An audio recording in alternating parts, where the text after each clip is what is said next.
पण सद्य परिस्थिती कोल्हापूरला काय आहे आणि पाणी आपल्याला किती वेळात मिळेल हे दाखवण्यासाठी आपण प्रत्यक्षात या स्पॉटवर आलेलो आहे. आता आपण शिंगणापूर येथे पंपिंग स्टेशन पाणी जिथून कोल्हापूरला पाणी पुरवठा केला जातोय आणि सध्याच्या घडीला कोल्हापूरमध्ये पाण्याची अवस्था बिकट झाल्यामुळं जनतेमध्ये थोडासा उद्रेक दिसतोय. म्हणून जनतेला सत्य परिस्थिती काय आहे हे दाखवण्यासाठी आपण प्रत्यक्षात या पंपिंग स्टेशनला आलो आहे.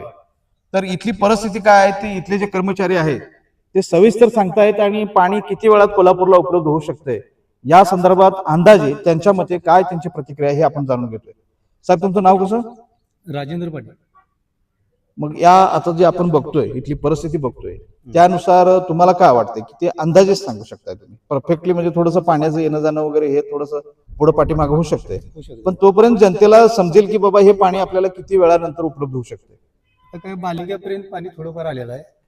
आता इथून याला एक दुपारपर्यंत आपल्या इकडे शिंगणापूर शाखेपर्यंत येईल. आता ही सध्याची परिस्थिती बघता हे जे आकडे आहेत त्या आकडेनुसार काय सांगू शकताय की बाबा हे इथे या लेवलला पाणी आलं की ही भूमी उपसा चालू करू शकता? 534 ला पाणी आलं की नाही लेवलला.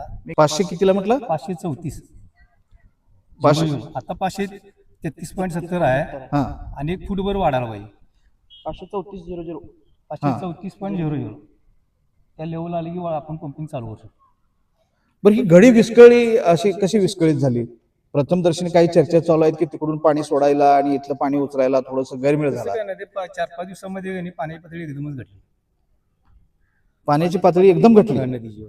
आणि मग आता ते सोडताना लेट झालं असं म्हणतात काही बरीच लोक की सोडताना आता इथली पाण्याची पातळी घटली ठीक आहे, पण त्याच कॅल्क्युलेशन अगोदर लावलं असतं आणि त्या नियोजनानुसार जर तिकडून पाणी आलं असतं तर ही पाण्याची पातळी घटली एवढी घटली नसते असं चर्चेचा विषय आहे. या संदर्भात तुमचं मत काय? तर आम्ही काय सांगणार, तिकडनं वरनं जे कामकाज चालू आहे त्या पद्धतीनेच होणार. आता तुम्ही जे म्हटला की सडनली असं काय वेगळंच घडलं, म्हणजे हा अनुभव तुमचा पहिल्यांदा आहे का कसा आहे की एका फुटाने म्हटला ते एका मीटरने कमी व्हायला लागले ते? एका फुटानं 1-1.5 फुटानं कणी रोजची कमी व्हायची लेवल. तर एकदम कणी मीटर पाऊन मीटरनं एकदम एका म्हणजे डायरेक्ट कमी व्हायला लागली.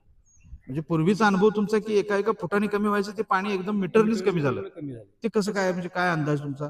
काय एकदम पाणी पातळीच घटली हो जास्त एकदम पाण्याची अशी. याच्यापूर्वी तुम्ही आता किती वर्ष झालं या सर्व्हिसला? याच्यामध्ये 15-20 वर्ष झाली. 15-20 वर्षामध्ये अशी घटना पहिल्यांदाच घडलेली आहे? पहिल्यांदाच घडली. जवळजवळ बघा 1 मीटरनं डायरेक्ट कमी व्हायला पाणी. नदीची लेवल मध्ये तुम्हाला ह्याला दाखवू शकतो. म्हणजे हा एक वेगळाच अनुभव यांच्याकडून ऐकायला मिळाला आपल्याला की हे 15 वर्ष इथं काम करतायत, पण 15 वर्ष काम करत असताना सुद्धा यांना पहिल्यांदा असं अनुभवलं की पाण्याची पातळी ही फुटाने घटत होती, पण आता या कालावधीमध्ये एका मीटरनी घटली असं यांच्या मते त्यांची प्रतिक्रिया आहे. यात प्रशासन थोडंसं ढिसाळ पडलं असं म्हणायला सुद्धा काय हरकत नाही, कारण पाण्याची पातळी एवढी घटत असताना पाठीमागून पाण्याचा फ्लो हा कमी आला असा यांच्या प्रतिक्रियेतून जाणवत होते की इथून पाठीमागं सगळं कोरडं पडत गेलं होतं.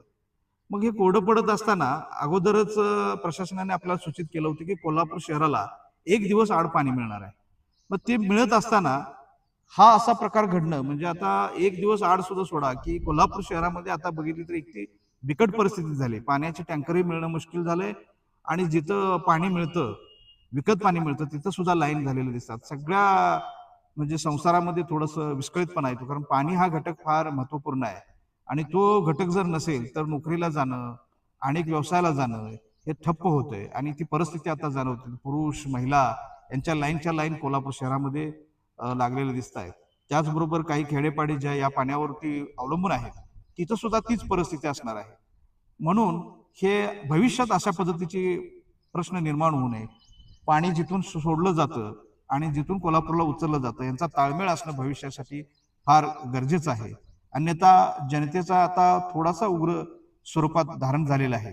भविष्यात ते उग्र रूप फार प्रचंड प्रमाणात वाढू शकतं.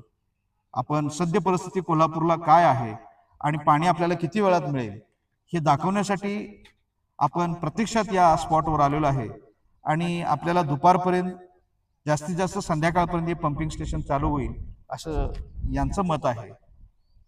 तर लवकरात लवकर ही परिस्थिती सुधारावी आणि भविष्यात अशा पद्धतीने प्रशासनाकडून किंवा ज्यांच्याकडून किंवा ज्यामुळे हे दुर्लक्षित झालं आणि हे घडलं हे भविष्यात होऊ नये याची काळजी सर्वांनीच घ्यावी.